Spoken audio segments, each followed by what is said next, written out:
C'était comme ça. 30 ans. 30 années de spectacles vivants qui ont défilé devant moi. Plus de 1000 représentations. Des centaines et des centaines de spectateurs que j'ai accueillis.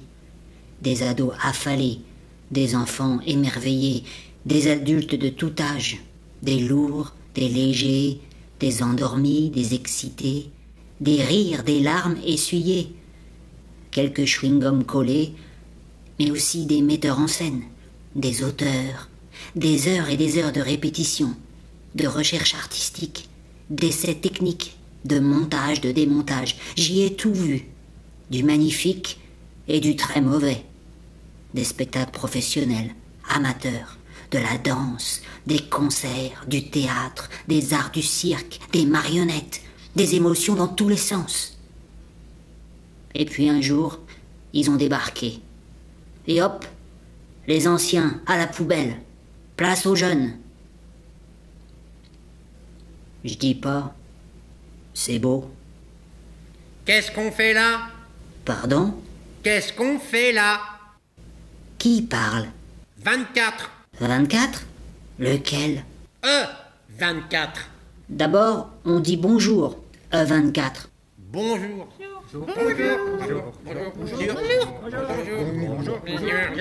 Bonjour à tous. Qu'est-ce qu'on fait là? On attend quoi? C'est long. Il se passe rien. On voit personne. Attendez, Pourquoi il y a personne? On se calme. C'est quoi ce grand rideau? Et ce grand vide face à nous? Pourquoi je suis en hauteur? non, pas Qu'est-ce tous qu'on en fait là? Il même se passe temps. rien. Et toi qui Silence, on se Pourquoi il y calme. a personne? On se Pourquoi on est tous Silence. dans la même- Attendez. Pourquoi il y a On se personne? calme. Silence, on se calme. On se silence. Noir. Je veux bien répondre à toutes vos questions, mais une par une. Alors, je vais rallumer, et ensuite, pour demander la parole, vous levez la coudoir, et vous attendez que je vous désigne pour parler. C'est compris? Lumière.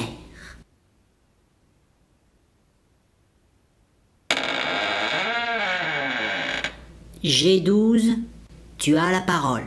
Quand vous lui parlerez, parlez au nom de tous. Corneille, Sina, acte 3, scène 1. Silence. Silence. Bonjour, je suis G12. Et toi, t'es qui? Je vois pas ton nom.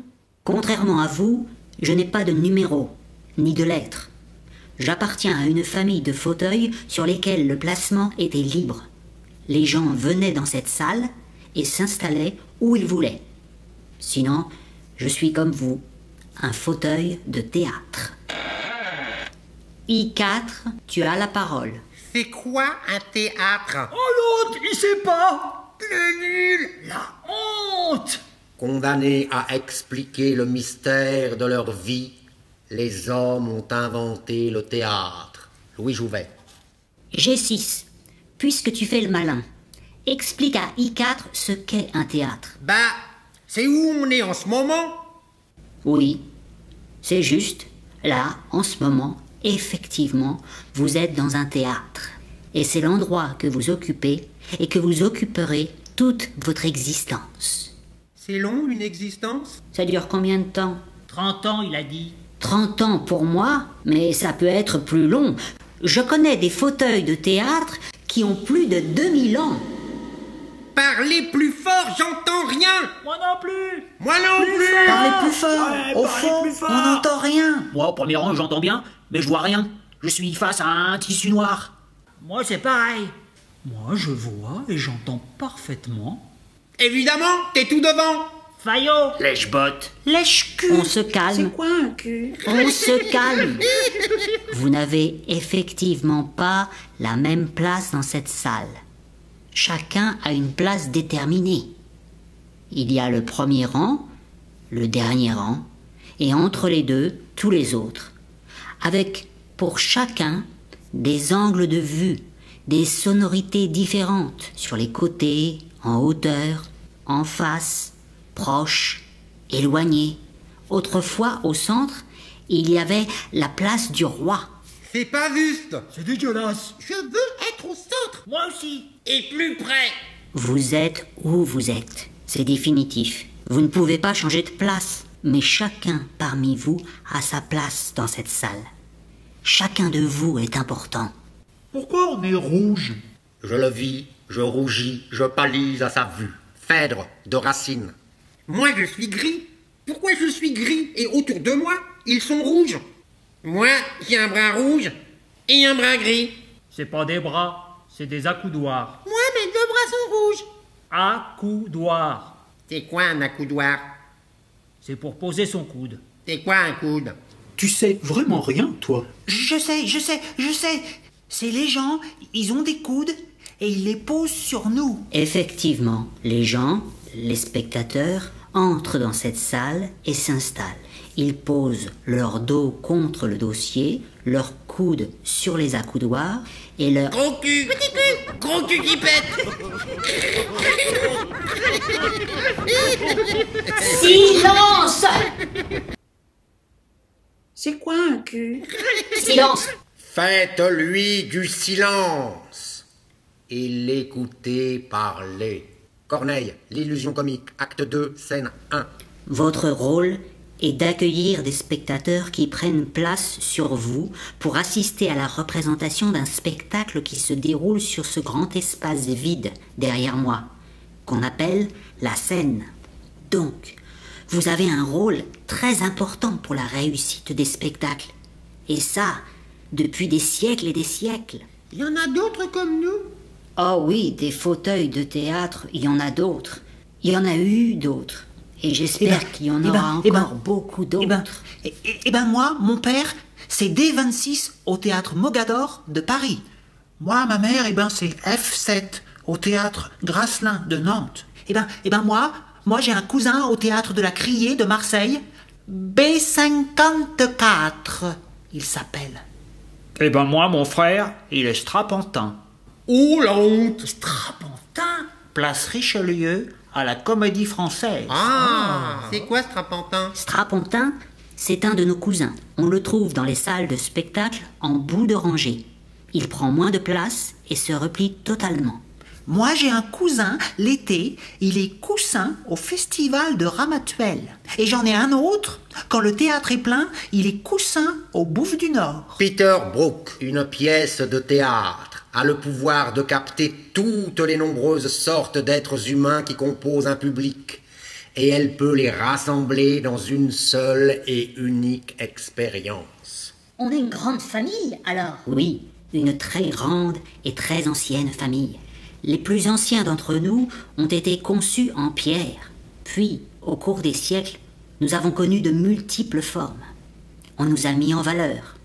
On nous a parfois retirés des théâtres, chahutés. On a connu des drames. Mais peu importe notre couleur, notre taille, notre confort, notre place, notre âge, nous sommes, vous êtes essentiels au spectacle vivant. Et tout au long de votre existence, vous allez le découvrir pleinement. Quand? Pourquoi il se passe rien? Ça fait 5 mois qu'on est là! On s'ennuie à mourir! Pas un spectacle, pas une répétition, pas un artiste, rien, nada! J'entends parler de mise à l'écart, comme quoi on serait dangereux? Trop près les uns des autres, plein de bactéries, on est tout neuf! Quelque chose est pourri dans le royaume du Danemark. Hamlet, Shakespeare. Il paraît que dans certains lieux, ils nous éliminent.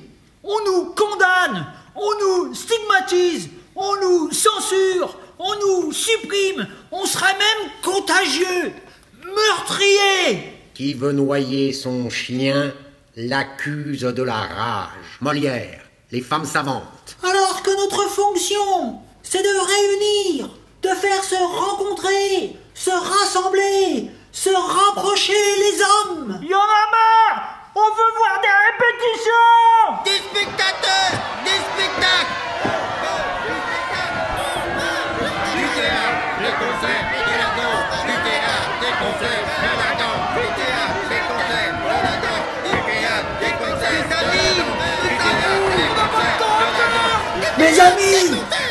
danse. Mes amis, il paraît qu'ailleurs, on rouvre les théâtres, que les spectateurs reviennent, que les spectacles reprennent. Quittons ce théâtre sans théâtre, ce théâtre sans spectacle, ce théâtre sans vie. Attendez! Écoutez-moi. Seigneur, dites un mot, et vous nous sauvez tous. C'est de qui? Racine, Bajazet, acte 2, scène 3. Vous devez savoir que notre sort est lié à celui des humains. Ils sont capables de tout, le meilleur et surtout le pire. Je suis bien placé pour le savoir. Vous avez une place de rêve pour apprendre à les connaître mieux qu'ils ne se connaissent eux-mêmes. Ici, sur la scène qui est l'endroit où je me tiens devant vous, ils se livrent sur tout ce qui les anime, leurs envies, leur haine, leurs amours, leurs passions, leurs ambitions, leur folie de la domination et du pouvoir qui anéantit tout sur leur passage et les aveugle sur leur destin tragique. Vous serez témoin de leur inconscience. Vous les verrez chanter, danser, rire, aimer, pleurer sur leur sort. Vous aurez de la compassion pour eux. Vous voudrez les aider, mais vous ne pourrez rien. Vous les aimerez peut-être, ou plus probablement, vous les détesterez, comme je les détestais avant que celui-ci ne me sauve. C'est qui? C'est un humain, un beau spécimen. Pour les autres humains, c'est un moins que rien, un déchet. Son cerveau fonctionne au ralenti et il pue. Mais moi, il m'a sauvé. C'est pourquoi il ne faut jamais désespérer d'eux. De la place où vous êtes, je les ai observés pendant 30 ans avant qu'ils ne me jettent aux ordures. J'ai assisté émerveillé, soir après soir, au meilleur et au pire de ce dont ils sont capables. Je pensais bien les connaître, mais je dois humblement admettre qu'ils arrivent toujours à me surprendre. Prends un siège. Cinna de Corneille, acte 5, scène 1. Ta gueule! Prends un siège, Cinna. Prends, et sur toute chose, observe exactement la loi que je t'impose. Prête sans me troubler l'oreille à mes discours. D'aucun mot, d'aucun cri n'en interrompt le cours.